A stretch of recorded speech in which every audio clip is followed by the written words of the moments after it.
Welcome to the Beyond Imagination Minute with author and speaker Shana Schutte. Today, Shana is sharing from her book, Betrayed by God, Making Sense of Your Expectations. And whenever we make a vow for self-protection, it will bind itself around our heart, and it's going to rob the abundant life that God intended for us. So here's the question is, why does making an unhealthy vow after heartbreak and disappointment, why does it result in being bound? Here's why. It's because these vows, like I indicated earlier, are related to deception. And that is what the enemy uses to tie our hearts up in knots. I want you to imagine a scenario for just a minute. There's a woman, this has happened so many times, so you'll get it. There's a woman, her name's Cindy. She's a new Christian. She's excited about getting involved in church. She's been praying about finding one. She finally finds a church family. She starts to get involved. And just when she starts to get plugged in, someone stabs her in the back and gossips about her. Now, at this point, she says, it's just like I thought. I can't trust anyone, not even Christians. And then she makes a vow. I'm never allowing any Christians to get close to me again.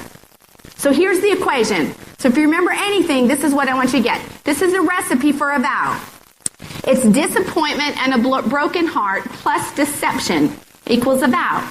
Disappointment and a broken heart plus deception equals a vow. And Cindy's vow robbed her of the abundant relationships that God wanted to have her.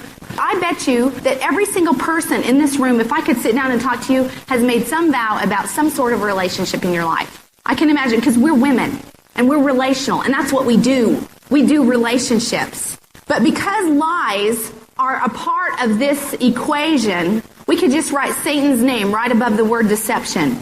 And as long as Cindy accepts this deception, she is buying into the enemy's agenda.